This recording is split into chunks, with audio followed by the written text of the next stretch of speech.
that not real, Texas? Yeah. I think, so Kevin Sofin did a lot of the arranging for this, and I think he gets a kick out of putting speakers together, because he put two bald guys with glasses on to talk about AI. He's like, we can really geek out on this stuff. One time he put me on a panel with all PhDs. I was like, I'm just a plain old firefighter panel of PhDs. I'm like, Kevin got me good again. That's Chad Crouse. He's from Florida. Yes, yep. South Florida there, St. Lucie County Fire District, and also here as a new committee formed by the IFC and the Technology Council on AI. So at the end of this, any of you are really interested in that, we're looking for people to join that as well. Just getting that off the ground rolling, trying to provide this knowledge of how, right? We kind of know what AI is, or we're trying to evolve to getting to know that. And we know why it's going to impact our agencies, but we need to get it involved in like, well, how do I do that? How do I successfully bring it in? And what does that look like? And what are the best practices? And what do I need to make sure that I do to not put my organization in a bad spot? Because there's a lot of concerns that go along with AI. I think AI is something that I came along similar to you, where we knew we need to do it and we need to find that amount of information to do it safely. And so it's like trial and reaching out. And that's what we're here to do today, is try to provide some of that information to you and some direction. And then through the breakout sessions, maybe answer some more in-depth questions. Yeah, I'm also the chair for the IFC Technology Council. And if you have any interest in technology, you do not have to have a background in technology. If you're looking to be a member and help us drive technology in the fire service, go to the IFC website and just search for Tech Council, and you'll see a login there where you can join the Tech Council. We're more than happy to increase our membership. We want a diverse section of members on there from all over the country to help us drive the technology. So they asked us to talk about artificial intelligence, and we were kind of thinking at FDIC we get more kind of boots on the ground type audience, and we wanted to talk about like some things that as firefighters you can use artificial intelligence for right now. Because I know you hear it a lot. I hear it on commercials that for companies they say AI infused or whatever for products that have nothing to do with AI. It's a really big buzzword right now. And I know a lot of people are like, how can I use this? What does it do for me? It's in the background for your administrative. There's a lot more administrative things that can use AI for, but like actually on the fire ground, what can you use AI for to actually help you? First, we're going to talk about, by the way, these are completely AI generated pictures. I had it do an AI generation of Lucas Oil Stadium with, with the fire engine set up in there, so it's completely AI generated. What is AI not? It's not going to take over our jobs. It's not going to replace firefighters on the fire ground. Jen? Yeah, it's not. He made a good point. There's a lot of buzzwords about it. AI is kind of one of those things that's getting marketed, but it's not necessarily. We still had algorithms. We still have data sets. That's not AI. The ability for it to come in and grab that information and translate it to you is really crucial to discerning the two of them. But the idea that you're going to be replaced is not possible. I like the word augmented intelligence, right? It needs you to provide that reference and that important to your organization, to that incident, in order for it to be effective. So augmenting your ability is what we want to do. And given that this is a training conference, we're going to talk about some of the training features that you have. Yeah, and AI is never going to understand why after you take Mr. Smith to the hospital, you go back and mow his yard for him because he had a heart attack in the middle of mowing his yard. AI is not going to be able to do that. AI is going to be more of a companion on the fire engine with us. Maybe if you're riding 3 people on that engine, it'll be kind of like that 4th person, helping the decision making and help you understand critically what's going on the scene. So it's more in the background, but it's not going to, I don't see AI and robots replacing firefighters running into burning buildings and taking over our jobs. Some of the things you can do with AI. Anybody use ChatGPT? Oh, good. That was one of the first ones, a lot of early adopters to ChatGPT. How many people have been using it longer than a year or 18 months? Crazy how each and every month it seems to accelerate its ability to do things. There's things that you can do. We talked about the ability for it to take a photo and predict a crowd size. That was something that it's relatively new, but it's able to do those things, crowd density, and understand those. So I think lately the pictures and the video, the ability for it to interpret that is really cutting edge. A lot of good uses coming out of there. But just the general idea of it as Training, right? We can take a URL for an article, add it into it, and then it's going to create a summary, a one-page training summary. You know, I'm of the suspicion that if you still set that on the table, that some of our firefighters are going to take a look at it and some of them are going to read it. You know, when I started, that was one of the things. We had these training materials that are out. That takes time, resources, and effort, and we know everybody in a training division has a lot of time to do things, right? Absolutely not. But if you can take that and condense what would have taken you probably an hour to find that article, generate that summary, and get that out there, now you can create it and you can review it. It's not going to be perfect. You need to tailor it to your organization. But now we can do some greater things. We can take that article, we can take your standing operating guideline and, hey, can you bridge this together? So now you've taken that national level curriculum, tied it to your own organization's SOG, and created a document very quickly that you can now work with. So think next level in combining things, like combining your policy with an article, or maybe we're looking at a standard to develop those things. Yeah, and I want to hit back on something he mentioned. Were y'all aware that you can use, if you have ChatGPT on your phone, and say you're at an outdoor event or a large event, and you're trying to estimate the crowd size, you can snap a picture with your phone and load that into ChatGPT on your phone and estimate the number of people that are there in that crowd. Now, it depends on your angle and height and where you're at, but it gives you a decent estimate if you're trying to get crowd size for PD or for, you know, incident command. It gives you a decent, you know, kind of approximate of how many people are on scene. Pretty neat little feature that ChatGPT does. I use this a lot for like writing SOPs and procedures. There's asking ChatGPT to come up with a social media procedure. And if you want to really make it more accurate, take one of yours and plug it in there and say, can you match this format? I like it. I'm stealing this from Chief Richard Kelly from Oklahoma City. He does a lot of R&D, rip off and duplicate. So I like taking if I like a SOP, in fact, we just started a hazmat team. I took our neighboring city's hazmat procedure, SOP, threw it in there and said, hey, can you change this to Garland? Take it out anywhere it says Richardson, make it say Garland. And everybody loved it, and then nobody knows that I stole it from Richardson.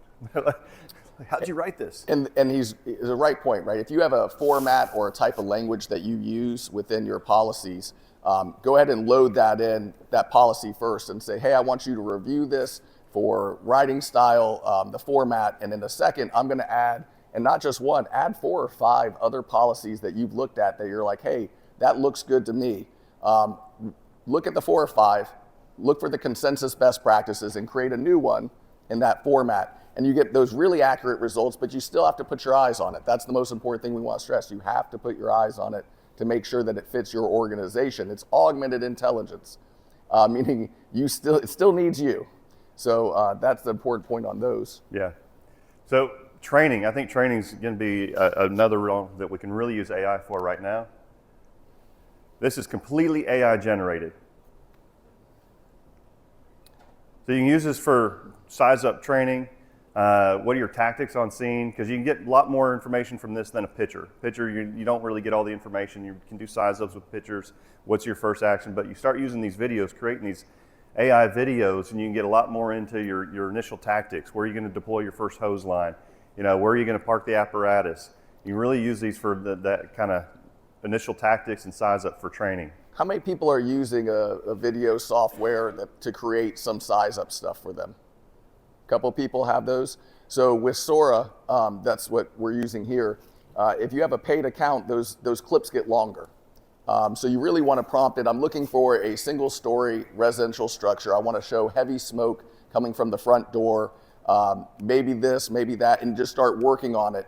And you can get these longer clips. And what it used to take a long time to get in there to one of those, I'll say Fire Studio or one of those other ones to learn and do that, you just talk to it and it'll generate those. So you get longer clips than this when you start having a paid account and you can go through there. But imagine being at a table and being able to create that. That takes about 60 seconds to create. And so we can run through lots of those, and then you keep them and just expose your firefighters to that. You know how you can tell this one's AI? Look at the fire engine. I don't think you'll see one of those over there. So it has the little quirks like that, but I mean, it's the realism of that, you know, hey, all right, what are you going to do on this fire when you pull up? What's your size up? what's your first tactics? Are you going to pull a hose line? Are you going to throw a ladder? What are you going to do on this situation? So it's really beneficial for firefighters on training. And I expect this technology to get a lot better real quick. There are times where it gets quirky, but if you do it enough times, you're going to get quality videos out of it. But I think 6 months from now, it's doing an amazing job, and we don't even have questions about it. There's another good one, a refinery fire. Now you can involve your hazmat teams too when you're doing training.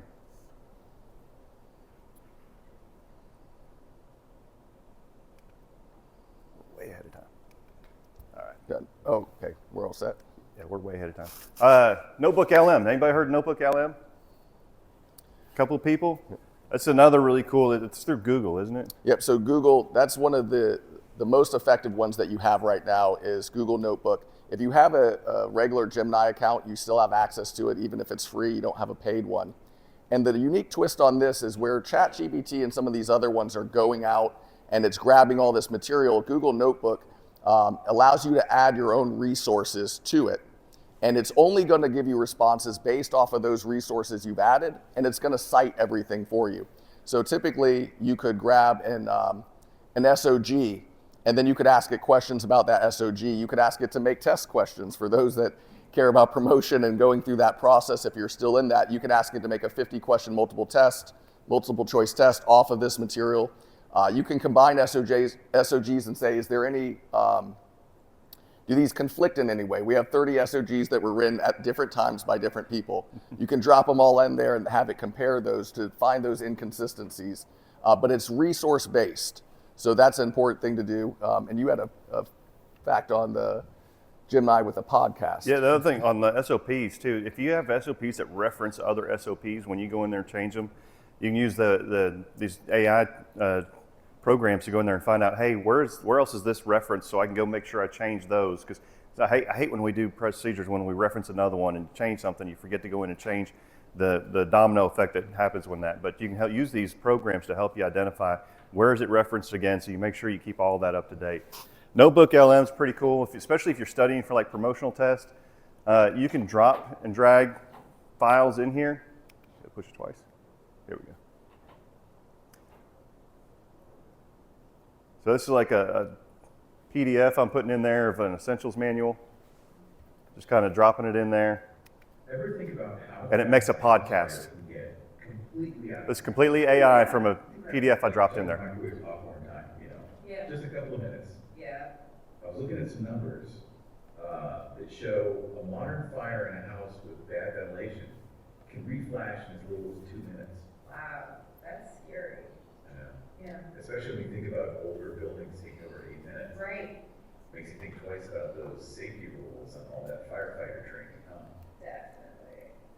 Welcome to the deep dive, where we take a look at interesting stuff, explore the details, and figure out the knowledge that matters most. And we tailor it for you, the listener. Exactly. Today we're going to dive into the SKC FTC Firefighter Fundamentals.pdf from the South King County Fire Training Consortium. Firefighter fundamentals. What's really cool about this document is that it's a group effort. Yeah. It explains the basics of how engine companies work and the basic things every firefighter needs to know. Right. And it's made so there's consistent training across different fire departments. Like Berean, North Highline, Eastside Fire and Rescue. You get the kind of gist of it. But it's completely AI driven. You can drop any files in there. So studying for a promotional test or something, drop some stuff in there and so you have something to listen to as you're driving down the road, kind of keep that stuff fresh in there. A lot of different things you can do with that. I was going through my Spotify looking for a podcast to listen to, and I was like, oh, that looks interesting. It was those two voices. So somebody's putting podcasts out there. Somebody's already had that. And so where's the future of that going into training software? I think in the very near future, you'll be able to take your documents or something that's relevant to your organization, and you'll be able to drop it in. It's going to create a training outline. It's going to create a transcript. That transcript is to then make video avatars that sound and look realistic, and that you'll have customized training. It won't be going through with some software that has pre-done content. It'll be all based off of you and your organization, your policy, you take in those things. And I don't think that's very far away. I think there's a number of companies that are working on it right now to where you can develop that. Other things on ChatGPT is conversation mode. Does anybody use conversation mode? You got there. So Mike has no friends, so. That is his friend. It is his friend. So let's think about you're going through assessment and you know you're going to have an interview. What you're going to do is go into conversation mode and you're going to say, hey, I'm interviewing for the position of Battalion Chief. I want you to be the assessor, ask me questions. I'm going to give you my response and then give me feedback on that. And so where it used to be like, hey, can you come and sit down and we make a table and we practice through this, you can give repetition after repetition after repetition. So when you're trying to train your young firefighters, if you know about these tools and you can provide it to them, it's going to help them better prepare themselves for those. The more that you can do in training, we don't get as many calls as we used to in terms of structure fires. The fire scenes are really, really important for that. Even having an understanding of their own material within their organization. Anybody can go take these state certifications, national curriculum. The future of fire training is going to be personalized to your organization. Anybody got ChatGPT on their phone? This is a cool one to do. All right. Let's use my camera. Chat. Hey Scott, what's up? Can you make a public service announcement reminding citizens not to drive through high water? Absolutely. Here's a quick one. Attention everyone. With heavy rain in the forecast, remember, turn around, don't drown. Even a few inches of water can sweep your car off the road. Stay safe, avoid flooded areas, and never drive through high water. Chat, I've got a large Spanish-speaking population in my district. Can you translate that into Spanish? Claro. Aquí va. Atención a todos. Con pronóstico de fuertes lluvias, recuerden, da la vuelta, no te ahogues. Incluso unos pocos centímetros de agua. I want to send it out on social media. So you could then take that same thing, or we also want a social media post, and can you hashtag the most popular hashtags? And it'll develop all the hashtags for you and pop them out. So what used to take you a morning of going through that process can take you anywhere from 20 to 30 minutes, depending on how quickly you can steal that and put it into the format you need. So a lot of things going on there. Other considerations for training is the idea of bringing your material. Let's just say that you have a very thick manual. I don't want to go administrative. We have a procurement manual that's 170 pages long. Going back to notebook, I can put that in there and go, hey, I need to do a RSQ. Can you build me the steps that I have to follow? And it'll specifically go down and tell me exactly what's in that document that I need. So think about other things. Do you have an engineer manual that they go through? It allows you to query and ask those questions, and it's a resource that can be deployable to all of your people. So that question answer thing is very, very important for training, because when you get to a larger department, if you don't provide that, they'll provide their own variation of what they think that's supposed to be done. And we want to control that as much as possible. Good. All Perfect. right. Thank you. Thank you. Appreciate your time.